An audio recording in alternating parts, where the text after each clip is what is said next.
Subscribe करें और bell दबाएं ताकि कोई खबर रह न जाए।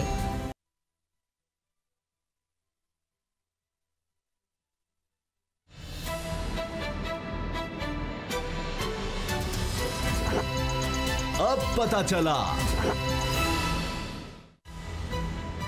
अब पता चला में आज आप जान सकेंगे, फौज में भी कड़ा एहतसाब, नून लीग का अदलिया का साथ देने का ऐलान, बदलता है रंग आसमां कैसे कैसे, मोहसिन दावड़ गिरफ्तार, कबायली पीटीएम से बेजार, जरदारी को मिल गई ईदी, पीपल्स पार्टी के आगा नून लीग के ख्वाजा ज़ेरे अताब। बिस्मिल्लाहिर्रहमानिर्रहीम, अस्सलाम वालेकुम। मैं हूं मोहम्मद उसामा गाजी और आप देख रहे हैं अब पता चला। कड़ा एहतसाब क्या होता है, आज एक खबर ने यह सब पर वाज़ेह कर दिया। खबर यह है कि army chief general Qamar Javed Bajwa ने फौजी अफसरान की सजाओं की तौसीक कर दी। इस तौसीक के बाद एक रिटायर्ड ब्रिगेडियर राजा रिजवान और हसास इदारे के सिविलियन अफसर वसीम अकरम फांसी चढ़ेंगे, फांसी। जबकि एक retired lieutenant general Javed Iqbal 14 साल कैद बामुशक्कत की सजा भुगतेंगे। सवाल यह है, इस एहतसाब से क्या पाकिस्तान का दिफा खतरे में पड़ गया? क्या फौजी अफसरान को सजा देने से फौज का मोराल डाउन हुआ या वकार में मजीद इजाफा कर गया?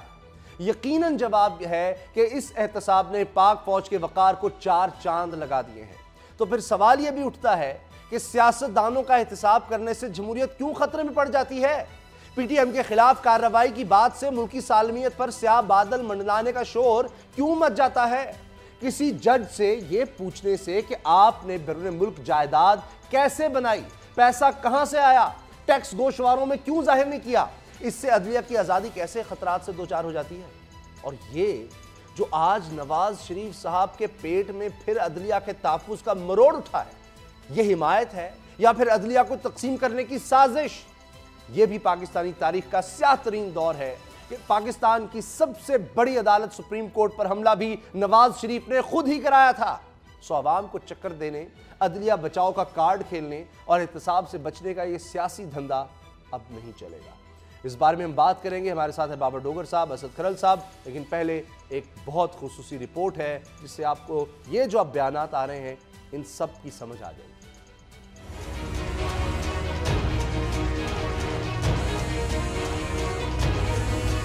बदलता है रंग आसमां कैसे कैसे, जो अदालतों पर हमले की रखते हैं पूरी तारीफ, वही कर रहे हैं आज अदलिया की तारीफ। वोट चोर वजीर आजम, नालायक और नाअहल और झूठा वजीर आजम सोची समझी साजिश के तहत अदारों को, अदलिया को, पार्लियामेंट को मफलूज कर रहा है। कल इंशाल्लाह हमारी जो सुबह आला क़यादत की मीटिंग है उसके अंदर ये फैसला होगा कि हम इस मुज़ाहमत की शक्ल क्या होगी और हम इस मुज़ाहमत को, इस हमले को जो अदलिया के ऊपर इस नालायक वजीर आजम ने किया है उसको हम नाकाम बनाएंगे। नून लीग के कायद नवाज शरीफ ने जेल से पैगाम ये भिजवाया है कि कारकुन अदलिया की आज़ादी, तहफ़्फ़ुज़ और दिफा के लिए डट जाएं। ये वही नवाज शरीफ हैं जिनके इशारे पर 1997 में लीगी कारकुन सुप्रीम कोर्ट पर चढ़ दौड़े थे।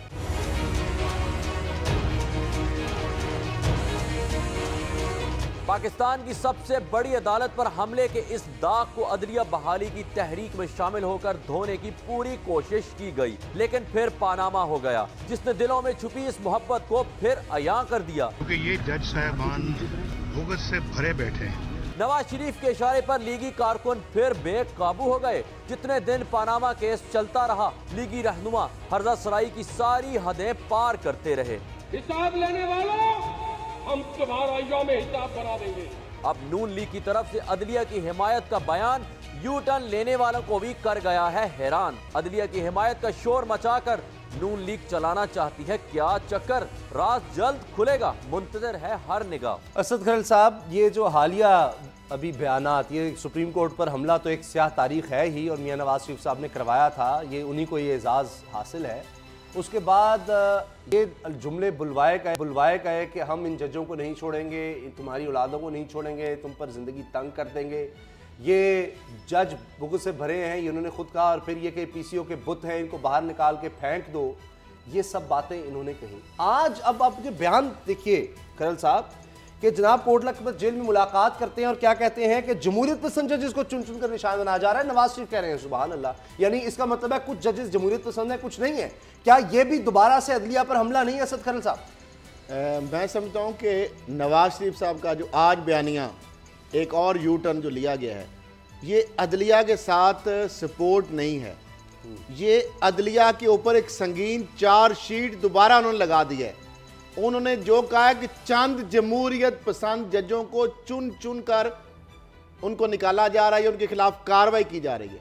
यानी अक्सरियती जो जज साहबान हैं उनको वो जमहूरियत मुखालिफ समझते हैं, उनको वो आमरीत की पैदावार समझते हैं। क्या पाकिस्तान के अंदर जो अदलिया है, जो आज़ाद अदलिया है, 100 से ज्यादा जो इनको एक आंख नहीं बहा रही, जिनके बारे में ये कहते थे कि ये जज साहबान बुक से भरे हुए हैं, ये यहाँ जो बुत हैं इनको हम तोड़ देंगे। क्या नवाज शरीफ साहब वो अपनी तारीख भूल गए हैं जब 28 नवंबर 1997 को जब सजाद अली शाह साहब कंटेम्प्ट ऑफ कोर्ट की प्रोसीडिंग कर रहे थे, नवाज शरीफ साहब की गिरफ्तारी के लिए तमाम तैयारियां मुकम्मल हो चुकी थी, उस बेंच को वो हेड कर रहे थे। ख्वाजा एस.एम. जफर साहब वहां पे आर्गूमेंट कर रहे थे। ख्वाजा आसिफ साहब ने ये कहा कि मुझे अगर इजाजत हो मैं बाहर जाऊं, तो चंद मिनटों के बाद जाहिद हुसैन और फखरुर रहमान साहब अदालत के अंदर दाखिल होते हैं और उनका जी वो आ रहे हैं और एस.एम. जफर को थैंक यू कह के जस्टिस सजाद शाह साहब अंदर गए और सेंटर सैफुर रहमान की क़यादत में, ख्वाजा आसिफ की क़यादत में, फिर सुप्रीम कोर्ट के कोड नंबर 1 में राहदारियों में जिस तरह से बलवा बोला गया, क्योंकि इस्लामाबाद पुलिस इनके मतहत थी और वजीर आजम जो है वो उसकी सरपरस्ती में पंजाब वो ठहराए गए, यहां से लोग लेके गए, वहां पे सरकारी खर्चे पे नाश्ते करवाए गए, शहबाज शरीफ साहब ने क़यादत की और ये सारे लोग जो थे वहां पे जिस तरीके से। फिर दूसरा बेंच जो है सईदुज़्ज़मान सिद्दीकी साहब ने कहा सजाद अली शाह को हम चीफ जस्टिस नहीं मानते, उनको काम से रोक दिया गया। अगला साजिश यहां से जहाज गया, शहबाज शरीफ साहब और रफीक तारड़ साहब क्वेटा में जहाज नहीं उतर सकता था क्योंकि बलूचिस्तान की हदूद में मिसाइल गिरा था। राजा नादर परवेज के भाई वहां पे कोर कमांडर थे, तारक परवेज, इजाजत से जहाज रात को उतारा गया, वहां पे नोटों के ब्रीफ केस लिए गए, फिर अजमल मियां को चीफ जस्टिस बनाया गया, फिर सईदुज़्ज़मान सिद्दीकी को चीफ जस्टिस बनाया गया। जस्टिस क़य्यूम की टेप स्कैंडल आपके सामने है। अभी रिसेंट जुडिशरी के बारे में जो खराफात, जो नहाल हाशमी का आपने सुनाया, जो तलाल चौधरी, जो दानियाल अजीज, जो मरियम साहिबा, उनके ट्वीट्स निकाल दें। अब ये अपने आप को खुद एक्सपोज करते हैं। अल्लाह ताला कहते हैं मकाफात अमल है, ये अवाम के सामने इनकी असल चेहरे आ रहे हैं। अच्छा, ये खरल साहब इस पर हम दोबारा आएंगे। जो आपने रफीक तारड़ साहब की बात की, जो सदर फिर बनाए गए थे, वही जो ब्रीफ केस लेके गए थे पैसों का, और ये तारीख है कि इन्होंने कभी जज खरीदे, कभी दबाव डाला शहबाज शरीफ की, मलिक क़य्यूम से वो सारी टेप सबने देखी और उसके बाद कुछ नहीं हुआ। गौहर अयूब साहब जब स्पीकर थे तो वो अपनी किताब में लिखते हैं कि मियाँ नवाज शरीफ, बड़ा लंबा वाक़या है आपको पता ही है, कि घुटनों को हाथ लगा गाड़ी में बिठा के मैंने दसो किस तरह से मैं इनको जनाब ये सजाद अली शाह को हथकड़ियाँ लगवा सकता हूँ। ये इनकी तारीख है, ये इनकी सोच है मियाँ नवाज शरीफ साहब की कि कोई जज हमारे खिलाफ फैसला नहीं देने तो बहुत दूर की बात है, सोचे भी तो उसको हथकड़ियाँ लगवा दो। ये इनका हाल होता है। आज ये कह रहे हैं कि जजेस का मामला, ये बाबर डोगर साहब, ये अदालत को तकसीम करने की साजिश नहीं है मियाँ नवाज शरीफ साहब की तरफ से ये बयानियाँ बनाना। मतलब 100 से ज़्यादा जजेस हैं, 2 के खिलाफ सुप्रीम जुडिशल काउंसिल में रेफरेंस जाता है, उनसे जवाब तलब कर लिया जाता है। यानी फिर एक तरफ आप कहते हैं जी कोई मुकद्दस गाय नहीं होनी चाहिए जिससे नहीं पूछा जा सकता, फिर आप जब सियासतदानों से पूछें तो जमहूरियत खतरे में, किसी PTM से पूछते जी बांग्लादेश बन जाएगा, मुल्क टूट जाएगा, ये क्या हो जाएगा? आप जवाब दे दें कि किस तरह से जायदाद बना ली, खत्म कहानी। उसामा साहब, आपने बिल्कुल सही कहा। ये कोशिश कर रहे हैं कि किसी तरह से जुडिशरी के अंदर एक डिवीज़न पैदा कर दी जाए, जजेस जो हैं उनके अंदर इख्तलाफ पैदा कर दिया जाए और उसको 2 हिस्सों में तकसीम कर दिया जाए। ये जो जमहूरियत पसंद जजेस की इस्तिलाह है, ये इसीलिए यूज़ की जा रही है, ऐसे ये तासुर देने की कोशिश की जा रही है जिस तरह से एक सिलेक्टेड प्राइम मिनिस्टर का नारा दे रहे हैं, ये जुडिशरी में भी इस तरह का नारा दें।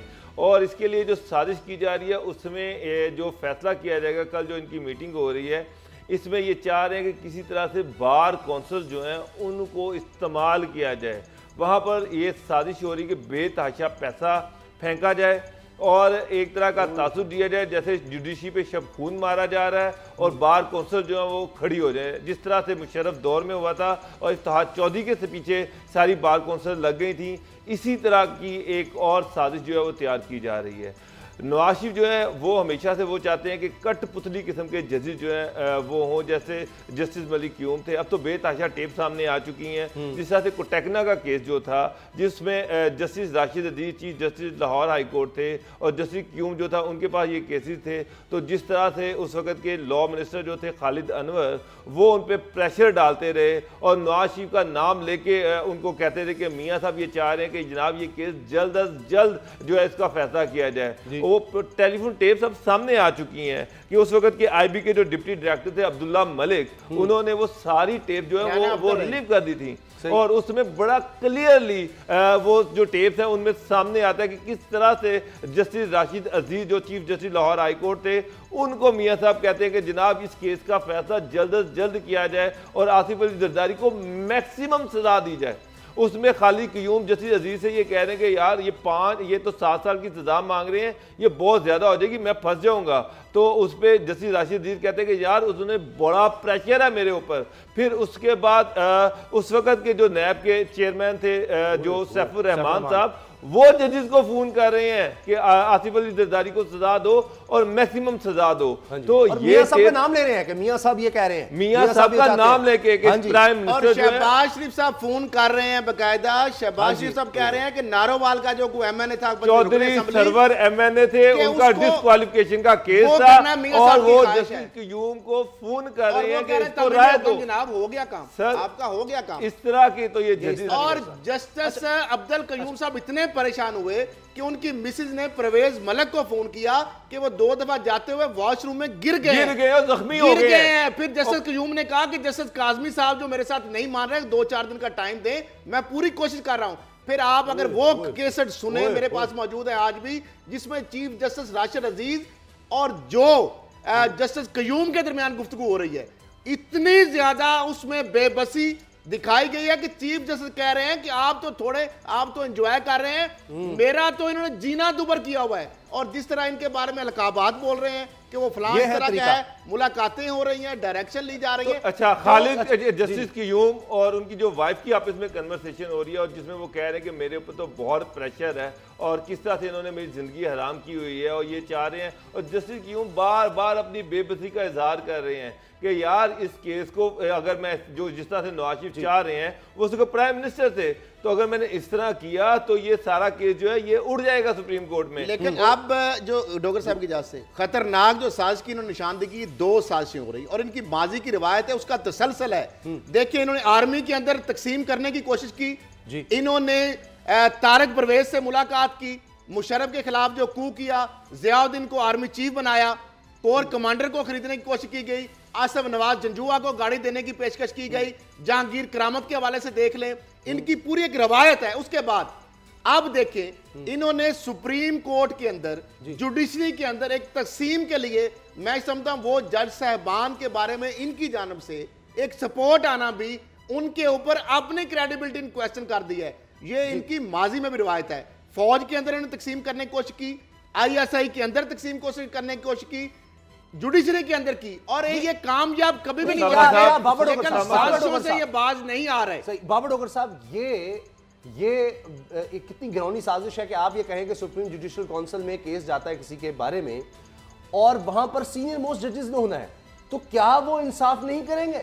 आप उन पर शक कर रहे हैं, फिर आप कहते हैं जमहूरियत पसंद जजेस, ये 2 जजेस के बारे में आप कह रहे हैं और बाकी 100 से ज्यादा जजेस को आप कह रहे हैं कि वो अपने हलफ की खिलाफ वर्जी कर रहे हैं। क्या ये कितनी घिनौनी साजिश है? ये बाजी नहीं आ रहे, हर बात में सियासत करते हैं। पहले PTM वाला आप देख लें, दोनों मामला उन्होंने कहा जी साल में दोनों लोग गिरफ्तार हो गए हैं, इदारों ने उनको गिरफ्तार किया, अदालत में उनका केस जाएगा। क्या इस मुल्क में कानून है या नहीं? दो इदारे मुल्क के अंदर इंडिपेंडेंटली काम कर रहे हैं। बात सुने, 2 अदारे हैं जो उनके ऊपर आवाम फौज का जो अदारा है वो इंडिपेंडेंटली काम कर रहा है। एक मिनट, फौज का अदारा इंडिपेंडेंटली काम कर रहा है। 2016 में आप देखें, जनरल राहील शरीफ थे, उन्होंने 8 सीनियर ऑफिसर्स को सजाएं दी, जिसमें एक जनरल अबैदुल्ला खटक थे जो कि IGFC थे। उनको सर्विंग जनरल को सजा दी गई। उसके बाद मेजर जनरल थे इजाज शाहिद साहब, उनको सजा दी गई। 4 ब्रिगेडियर थे और एक लेफ्टिनेंट कर्नल थे, इन सबको सजाएं दी गई 2016 में। कोई एक आवाज़ नहीं आई कि फ़ौज का अदारा ख़त्म हो जाएगा, अदारे के अंदर रिजेंटमेंट है, अदारे के अंदर पोलराइजेशन आ जाएगी, फ़ौज 2 हिस्सों में तकसीम हो जाएगी। उसके बाद अब देखें, अब फिर जनरल कमर बाजवा जो है उन्होंने 3 सीनियर मोस्ट ऑफिसर जो हैं उनको सजाएं दी। उसमें लेफ्टिनेंट जनरल को 14 साल है, एक ब्रिगेडियर है। अब मेरी बात सुने, अदालत का एक मैकेनिज्म है, सुप्रीम जुडिशियल काउंसिल जो है उसकी एक कंपोजिशन है, कॉन्स्टिट्यूशन है, जिसमें चीफ जस्टिस सुप्रीम कोर्ट, उसके बाद 2 सीनियर मोस्ट जजेस हैं, उसके बाद 2 जजेस जो हैं जो सीनियर मोस्ट हैं हाई कोर्ट्स के, वो 2 होंगे और इसकी एक 5 की कंपोजिशन होगी। तो ये उनके खिलाफ बोल रहे हैं। देखिए उसमें जस्टिस फायद ईसा जो हैं उनको पूरा मौका दिया जाएगा, वो अपना जवाब देंगे और उसके बाद वो सारी एक प्रॉपर एक जो प्रोसीजर है वो सारा कंप्लीट होगा। और उनके ब्रदर जजेस हैं, इस केस को कोई बाहर से किसी ने नहीं सुनना, उनके ब्रदर जजेस ने सुनना है और मेरिट पे फैसला होना है। कोई ऐसी चीज नहीं है जिससे मेरिट वायलेट होगा। नवाज शरीफ क्या क्यों चाचे मामे बन रहे हैं, या PMLN क्यों चाची मामी बन रही है कि हाँ, ये जुडिशियल ये इस तरह से है, ये इस तरह से, और हम इसको इस तरह से नहीं होने देंगे। इसका कोई पॉलिटिक्स से ताल्लुक ही कोई नहीं है। ये एक अदारे का एक अपना अंदर मैकेनिज्म है, उनका एक अपना सिस्टम है, जैसा फौज का अपना सिस्टम है। आज 3 बंदों को सजाएं हुई हैं, मुझे तो कहीं ये नहीं आया कि जजेस के अंदर पोलराइजेशन है और जनाब जो जज है वो कह रहे हैं हमारे साथ ज्यादती हुई है, ना 400 बंदों के खिलाफ मुझे सामने नहीं आया। आज भी मुझे तो लग रहा है कि आज भी मियां साहब को सिर्फ ये किसी ने बताया नहीं, समझाया नहीं, उनके साजिशियों ने, वरना वो कहते हो ये जिस जर्नैल को सजा हुई है कैद मशक्कत, इसके लिए भी निकल आओ, और ये जिस ब्रिगेडियर ने जनाब पाकिस्तान के खिलाफ जासूसी की, इसके लिए भी निकल आओ, ये जिस दूसरे सिविलियन अफसर ने सासदार में काम करता था वसीम अकरम, इसके लिए भी निकल आओ ताकि ये तकसीम करें हर इदारे का। ख्याल है बात सही है, इनको किसी ने बताया अगर होता ना तो ये आपने बात उनको मशवरा दे दिया, मेरा ख्याल है वो पिक करेंगे इसको, तो करें तो फिर ये बिल्कुल इसके लाने को। अब एनालिसिस स्कैंडल के अंदर सपोर्ट कर रहे हैं, 3 जर्नैलों को सजा दी गई। अच्छा 3 एनालिसिस स्कैंडल में 3 जर्नैलों को सजा दी गई, DG ISI साहब को उसको सजा दी गई, अभी असद दुरानी को सजा दी, उनके खिलाफ एक स्ट्रॉन्ग जनरल थे उनको भी सजा 400 बंदों के खिलाफ फौज में तो कड़ा हिसाब होता है जिसके बारे में ये कहते हैं, लेकिन जब सियासतदानों की चोरियां पकड़ी जाती हैं, जब करप्शन वहां पे सिलेक्टिव अकाउंटेबिलिटी की बात आ जाती है। क्या कह रहे हैं PTM का, क्या कह रहे हैं? मुझे एक बात बताएं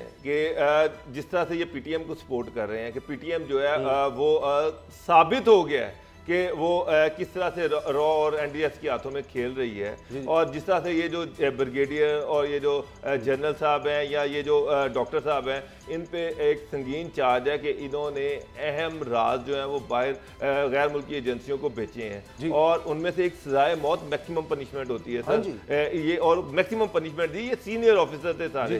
तो मुझे तो ये लग रहा है कि कल ये उनके साथ भी खड़े हो जाएंगे जिस तरह से PTM के साथ खड़े हुए हैं। PTM जो है वो भी मुल्क से गद्दारी कर रही है। आप जिस तरह मोहसिन दावड़ जो है वो कह रहे हैं कि जी फौज जो है ट्राइबल एरिया से चले जाए, जिस फौज ने पाकिस्तान के लोगों के लिए वार ऑन टेरर लड़ी, इतनी ज्यादा कुर्बानियां दी, अपनी जानें दी, क्या नवाज शरीफ को नजर नहीं आता? ये तो खुद आज तक किसी के घर गए ही नहीं है। लाहौर के अंदर नौजवान फौजी अफसरों की लाशें आई हैं, शोहदा की लाशें आई हैं, ये खुद तो गए नहीं है, लेकिन आज ये उनको सपोर्ट करने की बजाय PTM को सपोर्ट कर रहे हैं। NDS के डायरेक्टर अगर ट्वीट करके मोहसिन दावड़ की सपोर्ट कर रहे हैं, मंजूर पश्तीन की अफगानिस्तान हुकूमत के सरकारी इदारों में एज ए हीरो के तौर पर इसको पेश किया जा रहा है, तो मुझे ये बताएं कि यहाँ पे इनके हमारी पाकिस्तानी हुकूमत को दफ्तर खारजा को भी इस पर एहतजाज करना चाहिए, उनको बकायदा बुला के उनके जो एम्बेसडर है उसको एक और देखे ना, एक और भी पहलू है, पूरा एक नेक्सस सामने आ रहा है। इनके लिए मैं कहता हूँ अगर थोड़ी भी शर्म होना तो इंसान डूब मरे चुल्लू भर पानी में,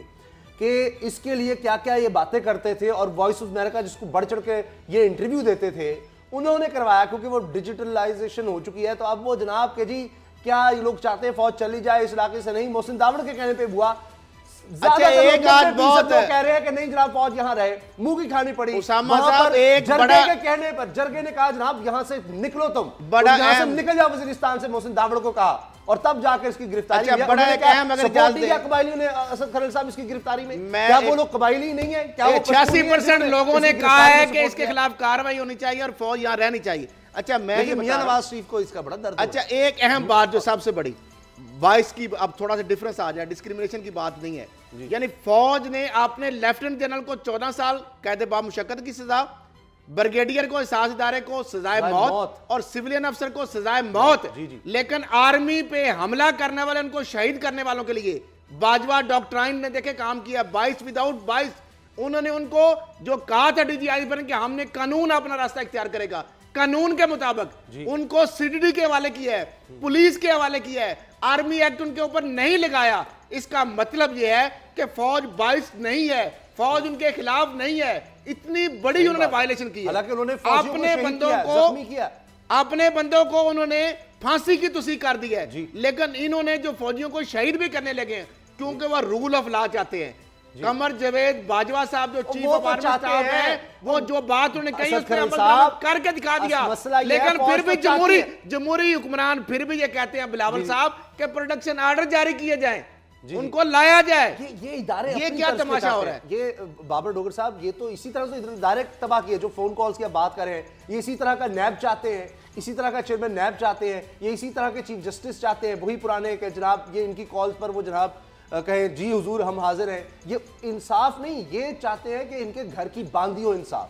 ये फौज में डिसिप्लिन नहीं चाहते, ये चाहते हैं कि जनाब इनके जिस तरह पुलिस इनके आगे पीछे वो 4000 आप बताते लग रहे, ये उस तरह की कोई फौज चाहते हैं, उस तरह की अदालतें चाहते हैं, उस तरह की पुलिस चाहते हैं। पुलिस को इन्होंने कर दिया, ये इदारों की तो तबाही चाहते हैं असल में। उसामा साहब 1998 में ये अमीरुल मोमिनीन बनने जा रहे थे। मियाँ साहब को सबसे ज़्यादा चिड़ ये है कि वो ये चाहते हैं कि उनके पास टोटल अख्तियारात हों, से वो मुल्क के स्याह सफ़ेद के मालिक हों, जो दिल है वो करें, जो एहतसाब कमीशन का हेड हो वो उनकी मर्जी के ताबे हो, वो बिल्कुल सैफुर रहमान जैसा हो, जो उनके कहने पर जजेस को फ़ोन करे, उनसे उनकी मर्जी के फैसले करवाए, उनकी मर्जी के जजेस हों, उनकी मर्जी के हाई कोर्ट के जजेस हों, उनकी मर्जी के सुप्रीम कोर्ट के जजेस हों। वो रफीक तारड़ जैसे बंदे चाहते हैं जो उनके लिए कोयटा जाएं और वहाँ पर जाके जजेस को खरीदें, चीफ जस्टिस को उड़ा दें।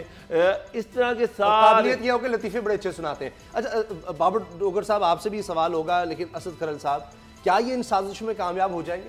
इन्होंने फौज को तकसीम करने की कोशिश की, साजिश की, नाकाम हुए। अब ये अदलिया को तकसीम इन्होंने करने की साजिश की, उसमें ये कामयाब हो गए थे। वो उसमें ये इन्होंने हमला भी करवा दिया था और उसके बाद जो कुछ हुआ वो एक स्याह तारीख। अब मुझे बताएं कि इस दफ़ा ये जो मोहसिन, मैं तो पीटीएम को पश्तून तहफ़्फ़ुज़ मूवमेंट नहीं, वो पता नहीं सिर्फ किसका तहफ़्फ़ुज़ करना चाहते हैं, वो अफगानिस्तान का। वहाँ पर उनको तकलीफ नहीं होती, अमरीकी फ़ौज वहाँ पर है, उससे कहे ना निकले अफगानिस्तान से, उससे कभी नहीं कहेंगे ये लोग वहां पर के जी अफगानिस्तान से निकलो, यहां पर तुम काबिज हो, उससे नहीं बात करेंगे। ये इन लोगों की बात करके, इनकी हिमायत करके क्या ये कौम को तकसीम करने में कामयाब हो जाएंगे? देखिए, मैं उसामा साहब आपको बता देता हूं, जब पनामा केस की हेयरिंग हो रही थी, आपको पता है सुप्रीम कोर्ट बार काउंसिल को कितने पैसे दिए गए थे, पंजाब बार काउंसिल को कितने दिए गए थे, वुकला को कितने दिए गए थे, स्पेशल गवर्नमेंट से कितना पंजाब गवर्नमेंट फंड दिया था, वफाकी हुकूमत ने कितने पैसे दिए थे, आईबी के सीक्रेट फंड से कितने पैसे निकाले गए थे। लेकिन ये अदलिया को तकसीम करने में नाकाम हुए थे। फिर उसके बाद अभी जो आप बात कर रहे हैं, पूरी तरह जोर लगा रहे हैं। पनामा केस के दौरान उन्होंने अरबों रुपए लगाए सरकारी खजाने से, उसके अलावा मुख्तलिफ मद्दों से वकीलों को ब्राइब किया, वकीलों को तहरीक बनाने की कोशिश की, लेकिन उसमें मुंह की खानी पड़ी। अब दोबारा उसी चीज को जो डिस्कनेक्ट थी, दोबारा वो राब्ते बहाल हो गए।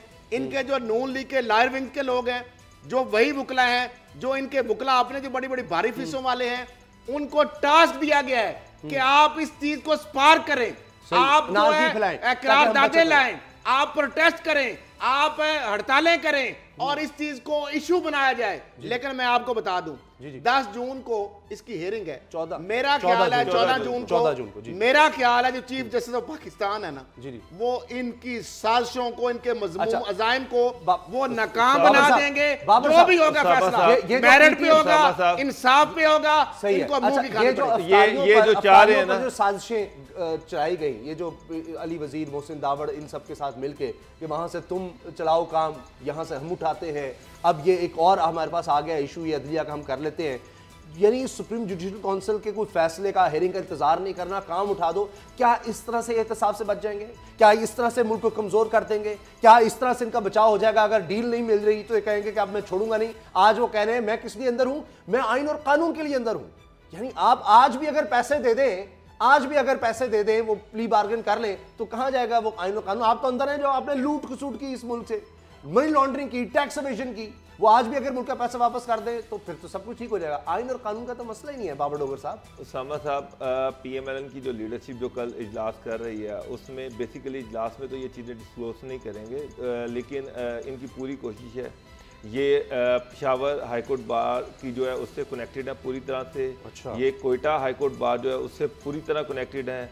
लाहौर हाईकोर्ट बार में ये पूरी एफर्ट कर रहे हैं कि यहाँ पर बेतहाशा पैसा फेंकने को ये तैयार हैं, और सिंध में पार्टी की ये ड्यूटी लगेगी कि वो सिंध हाईकोर्ट बार को मैनिपुलेट करे, और इनका ये ख्याल है कि जजिस के खिलाफ, जजिस को इस्तेमाल किया जाए, और ये चाहेंगे कि अगर जस्टिस फायद ईसा के खिलाफ कोई फैसला आता है तो ये कुछ मजीद जजेस ऐसे हैं जिनको, एक मिनट सामा साहब, बड़ा सीरियस इशू है ये, इनकी ये साजिश है कि कुछ जजेस को ये मजबूर करेंगे कि फायद ईसा के इशू पर एज अ प्रोटेस्ट वो रिजाइन करें। कितनी खतरनाक। और उसके बाद अगर फैसला इस तरह का आता है, अगर इन्होंने ये कैलकुलेट करके बैठे हैं, अगर कोई फैसला आता है तो ये कुछ जजेस। बाबर साहब, मैं आपको दोबारा मौका दे देता हूँ, ब्रेक के बाद दोबारा मौका दे देता हूँ। ब्रेक लेते हैं और ब्रेक के बाद आपसे मिलते हैं।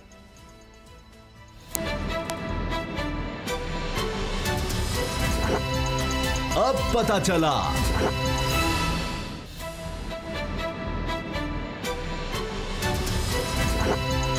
अब पता चला। एक दफ़ा फिर अबूरी ज़मानत में तोसी हो गई है आसिफ अली जरदारी साहब की, और बहुत से लोग ये बात कर रहे थे, तज्जिया निगार भी इस तरह के शुकूक व शुबहात का इजहार कर रहे थे कि हो सकता है कि ईद आसिफ अली जरदारी साहब जेल में गुजार रहे हों, लेकिन ऐसा नहीं हुआ और 10 जून तक उनकी ज़मानत में तोसी हो गई है। असद खरल साहब, ये वो बेहतर, जिस तरह कहते हैं जरदारी साहब कि मैं थका दूंगा इदारों को, तो लगता है कि वो थका रहे हैं। अभी तक तो वो दौड़ रहे हैं, उनके साथ इदारे भी दौड़ रहे हैं, नैब हो, दीगर इदारे हों, लेकिन एंड पर लगता है कि जरदारी साहब ही जीत जाएंगे, क्योंकि अभी तो 2015 का केस है, 2019 आ गया, 4 साल से तो चल ही रहा है। देखिए, उनका अपनी ख्वाहिश तो ज़रूर है और वो कोशिश भी करेंगे, जारी बात है, उनके पास बड़े बड़े सीनियर वकला हैं, और लेकिन वकला की जिस तरीके से अदालत में हमने देखा है कि अल्टीमेटली जो रिकॉर्ड भी जमा करा दिया गया, जो कोर्ट ने रिजर्वेशन अपनी जाहिर की थी, जी। और जो प्रोसिक्यूटर, एडिशनल प्रोसिक्यूटर जब नैब ने आज कहा है बाकायदा किरदार के वाले से, उनका 3 रिपोर्ट्स हैं हमारे पास, जिसमें आसिफ जरदारी साहब और फरियाल तालपुर साहब के जुर्म और उनके किरदार के हवाले से पूरी उन्होंने तफसील दी है। उसके बाद जब फ़ारूक नाइक साहब ने कहा कि हमें मज़ीद मोहलत दी जाए, इस तरह की, उन्होंने कहा कि ये कुछ सिविल केस नहीं है, इस पर हम मज़ीद आपको मोहलत नहीं, आप जवाब जमा आप लोग के दलाइल मुकम्मल हो चुके हैं। फिर उन्होंने वहाँ पे बताया कि ये 1.5 करोड़ किस तरह आसिफ जरदारी जो है जरदारी ग्रुप को हुआ, फिर मुजफ्फर टप्पी को गया, फिर वापस आया, फिर फरियाल तालपुर के दस्तखत उस पर मौजूद हैं। स्टेट बैंक ने ये ट्रांजैक्शन का किया, जो 14 और 15 की तय दरता है, ये ट्रांजैक्शंस थी, अरबों रुपए का इसके अंदर फेक जो अकाउंट्स खोले गए, लोग जो अकाउंट्स होल्डर हैं उनकी कॉन्सेंट के बगैर, उनके इल्म में लाए बगैर, और इनका पर्पज़ ये था कि करप्शन और किक बैक से अगर जो पैसा है उसको हवाला हुंडी के जरिए, मनी लॉन्ड्रिंग के जरिए दीगर मुंतकिल में अकाउंट्स में, मुल्कों में या दीगर अकाउंट्स में, और जरदारी साहब जो है उसके बेनिफिशरी हैं, फरियाल तालपुर साहिबा इनके बेनिफिशरी हैं। ये फिर नैब को ये कहा गया कि आपने जो रेफरेंस है वो मुकम्मल दायर नहीं किया, तो उन्होंने कहा कि नैब के पास ये इख्तियार है कि नैब जितने मर्जी रेफरेंस दायर कर सकता है, और जो पहले रेफरेंस है उसमें हम ज़िमनी रेफरेंस दायर करेंगे या हम एक इंटरम रेफरेंस, उसके बाद मजीद रेफरेंस दायर होंगे, क्योंकि एक केस नहीं है जरदारी साहब के ऊपर, बहुत तकरीबन ये 26 इंक्वायरीज हैं, 6-5 इंक्वायरीज हैं, 3 की इन्वेस्टिगेशन हैं, मुख्तलिफ केसेज हैं। तो ये उनके हिसाब से नैब की जो है FIA ने ऑलरेडी JID रिपोर्ट में बहुत सारी चीजें की, नैब ने उसके अंदर फर्दर जो है इन्वेस्टिगेशन की है। अब नैब अपने NAO के तहत, क्योंकि नेशनल अकाउंटेबिलिटी ऑर्डिनेंस के तहत नैब ने एक्ट करना है, FIA अपने एक्ट के तहत उन्होंने केस बनाए थे, इंक्वायरीज की थी।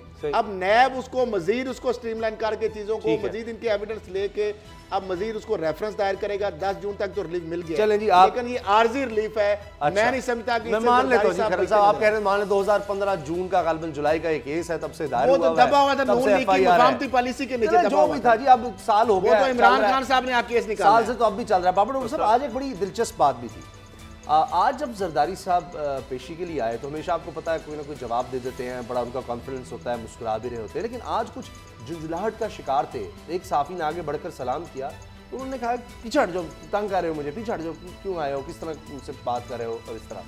तो क्या आपको लगता है कि उनको भी अब लग रहा है कि जो असद खरल साहब को लग रहा है कि शायद कोई गिरफ्तारी वाला मामला हो जाए, वो जो मैं कहता हूँ, यानी जरदारी साहब कहते हैं जी मैं थका दूंगा, तो उनको लग रहा है कि इस दफ़ा कहीं वो खुद ना थक जाए। उसामा साहब, आज गर्मी बहुत ज़्यादा थी, मुझे तो लग रहा है कि हो सकता है कि शायद जरदारी साहब, आपको पता है ठंडी गाड़ियाँ हैं, ठंडे घर हैं, तो शायद गर्मी लग रही हो तो इस वजह से वो झुंझला गए हों।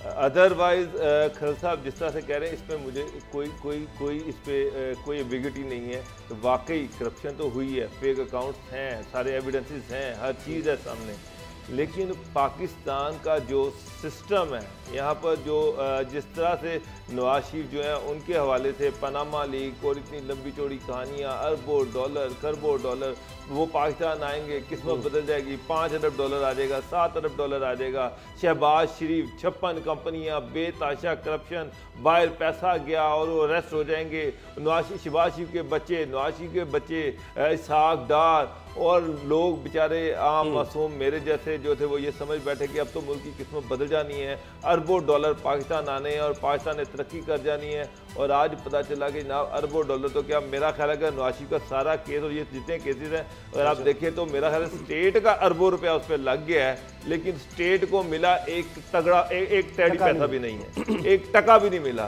तो जरदारी साहब जो कहते थे मैं इनको थका दूंगा, अनफॉर्चुनेटली बदकिस्मती से यहाँ पर जो सिस्टम है उस सिस्टम में तो मुझे नहीं लगता कि जरदारी अगली ईद भी वो इसी तरह ही मनाएंगे बाहर ही, वो जो प्रेडिक्शंस थी कि पता नहीं ये ईद वो जेल में गुजारेंगे, वो तो नहीं हो रहा। वो तो अब गुजर गई, अब तो ये ही तो शेख रशीद साहब कहते हैं बड़ी ईद पर बड़ी कुर्बानी हो जाएगी।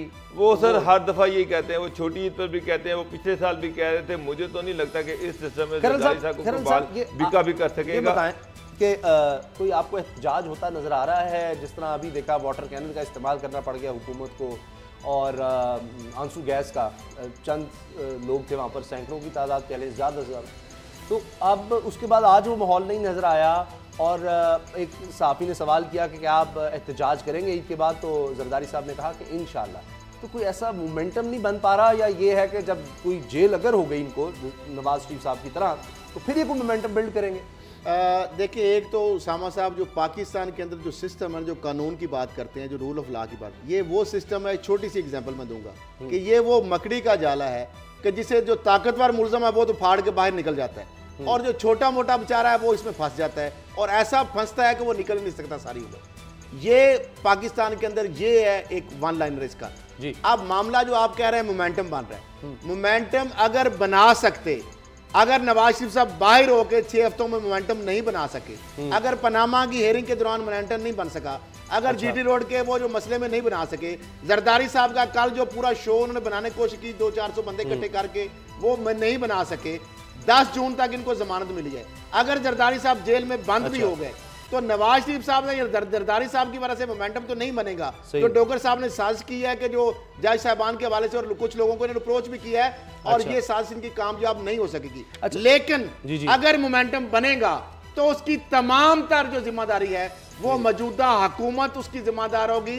जो बजट आ रहा है, उनके वजीर खजाना खुद कह रहे हैं कि जो 8.3 इन्फ्लेशन है, बजट के बाद ये 13% तक चलेगा। पीपल्स पार्टी की बदतरीन हुकूमत के दौरान भी 8% से ज्यादा नहीं था, नून लीग के दौरान 6% था, तो 1400 अरब के नए टैक्स ला रहे हैं। आप ये जो लोगों का जो बिजली, गैस, टैक्स, ये लोगों के ऊपर जो आप ठोसेंगे, अगर लोग सड़कों पे आ गए, ये इस चीज का इंतजार कर रहे हैं। इसके बाद बार बार पता मकसद क्या है, ये इंतजार कर रहे हैं हुकूमत की बोंगियों की वजह से, नाअहलियों की वजह से लोग सड़कों पे आए, इस पर हम फिर बात कर लेंगे वाला लगा के खून हम भी बाहर आ जाए। अच्छा, इस पर इनके पास कोई स्ट्रीट पावर नहीं। इस पर हम फिर आगे बात करेंगे, ईद के दिनों में और ईद के बाद भी इस पर बात करेंगे कि क्या हो रहा है। आगा सिराज दुरानी साहब का जो रेफरेंस है, पहले तो शुरू में पीपल्स पार्टी ने बाबर डोगर साहब उस पर भी शोर मचाया था, लेकिन उस पर भी खामोशी हो गई कि उनसे बड़े साहब अगर पकड़े गए जा रहे हैं तो आगा सिराज दुरानी को कोई क्या पूछेगा। लेकिन 1 अरब 61 करोड़ के असासे, और वो सब बताया जा रहा है, गाड़ियाँ भी थीं जब देखा है, और मुख्तलिफ कोई एहलिया के नाम, किसी मुलाजिम के नाम, 20 लोग इसमें शामिल कर लिए गए हैं, 1 अरब 61 करोड़।